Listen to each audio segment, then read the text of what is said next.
वज़ीर दाखिला जनाब मोहम्मद महमूद अली के हाथों आज जर्मनटन हॉस्पिटल में अतापुर में ICU रूम्स का इफ्तिताह और डॉक्टर्स के तरबियती कैंप से खिताब। रियासती वज़ीर दाखिला जनाब मोहम्मद महमूद अली ने कहा कि पहले डॉक्टर्स बग़ैर रिपोर्ट्स के इलाज किया करते थे, कम खर्चे से अच्छा इलाज होता था। आज रिपोर्ट्स के साथ इलाज ज़्यादा खर्चे में हो रहा है। अल्लाह ताला आपके इलाज में शिफा दे, कम खर्चे में अच्छा इलाज हो, मरीज़ शिफायाब होकर जाए। पुराने वक्तों में हकीम हुआ करते थे जो खारवा देख कर इलाज किया करते थे। अब बड़े टेस्ट लिखा करते हैं, टेस्ट कराकर मरीज़ परेशान हो जाता है। मगर ख़ास तौर पर इस दवाखाने में देखा हूँ, डॉक्टर मीर जवाद ज़ार ख़ान के बारे में सुना हूँ, मुझे बड़ी खुशी हुई है। मैं हर एक डॉक्टर से यही कहता हूँ। डॉक्टर जवाद ज़ार ख़ान ने कहा कि मरीज़ के हिसाब से इलाज किया जाता है, मरीज़ को मायूस नहीं किया जाता है। हॉस्पिटल की जानिब से मेहमानों की शाल पोशी मुगल पोशी की गई। चीफ बिजनेस ऑफिसर और दिगर श्याम सुंदर साहब जो स्पेन सर्जन है, मोहम्मद उमर साहब, डॉक्टर मधु रेड्डी साहब, डॉक्टर शेख मोहम्मद अजीमुद्दीन साहब और आपके जो अर्दिल अजीज कारपोरेटर है श्री सुरेश साहब, मैं बहुत शुक्रिया अदा करता हूँ हमारे कारपोरेटर साहब का, जिनके बारे में लोगों का बहुत अच्छा तासुर है। सभी लोग उनके बारे में अप्रिशिएट कर रहे थे कि हमें हमेशा कोऑपरेट करते हैं। इंसान वही होता है जो दूसरों की मदद करता है। एक बार टीवी में एक डिबेट चल रहा था, एक शख्स ने दूसरे शख्स से सवाल किया, इंसान और जानवर में क्या फर्क होता है? तो जवाब देने ने जवाब दिया कि जो दूसरों की खिदमत करता है वही इंसान। तो लोग खिदमत करते हैं, यकीनन वो बहुत सेक्रीफाइस करते हैं। और ख़ास तौर से इन जर्मनटन हॉस्पिटल के नाम बहुत बार मैं लोगों से सुन चुका हूँ, जहाँ पर बहुत अच्छी सर्विस है। और हमारे मीडिया भाई भी अक्सर आपके बारे में दावा करते हैं, खाने खोले गए। मगर मैं देखता हूँ जो प्राइवेट डॉक्टर्स होते हैं, डॉक्टर ने RMP भी हमारे लिए बहुत अच्छे इलाज करते हैं।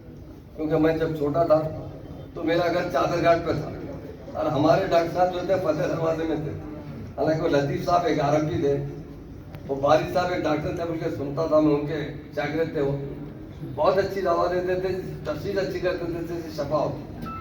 आजकल तो बहुत से टेस्ट आ चुके हैं। मैं देखता था डॉक्टर सलाम साहब एक बहुत बड़े डॉक्टर थे, मलकपेट में रहते थे। मैं भी जब मतलब 18-17 साल का था, मुझे सर्दी की शिकायत हो गई थी, बुखार आ गया था। मैं डॉक्टर साहब ने कहा कि डॉक्टर साहब मुझे पंजाब जाना था मेरे बिजनेस के सिलसिले में, साहब मुझे ज़रा इंजेक्शन दीजिए, जल्दी फ़ायदा हो जाएगा।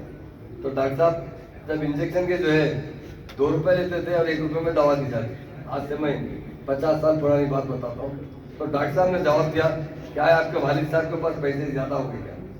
आप जो इलाज किया जा रहा है, डॉक्टर इतना भी ख्याल रखते थे कि पेशेंट पे ज़्यादा बाहर ना पड़े, इलाज के अंदर ना ऐसे मशक्क़त हो जिसकी वजह से ज़्यादा देर बाद।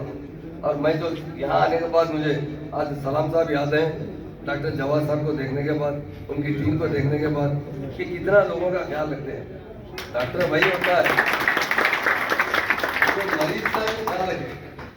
मैं भी बताया, कल मुझे एक शख्स आया मेरे पास जो मलकपेट से आया, उसके बच्चे की तबीयत खराब हुई।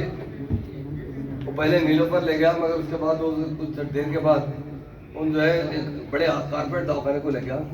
मेरे पास वो आदमी में 4 बजे आया, तो मैं मेरे PA को कहा कि दवाखाने का जो भी सुपरिटेंडेंट हमसे बात करो, बिलिंग सेक्शन में कौन है, कि आदमी जो फाइनेंशियल वीक है इसको कुछ रियायत की जाए। तो कुछ देर के बाद मुझे पता चला कि उसको 2 घंटे देर हो गई डिस्चार्ज कराने में, तो और 6,000 रुपया डाल दिया गया।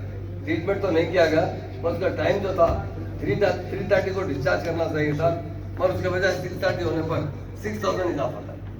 तो मैंने उसी वक्त मेरे OSD को कहा कि वहाँ के DCP से बात करो, इस दवाखाने पे थोड़ा नजर रखो, ऐसा गरीबों के साथ जुल्म किया जाए तो बड़ा मुश्किल हो जाता है। तो मुझे खुशी हुई। अस्सलाम वालेकुम, हेलो, हाय, आदाब एवरीवन। दोस्तों मैं आपका दोस्त शहबाज खान, आप देख रहे हैं TNT न्यूज और देखते रहिए TNT न्यूज। Thank you.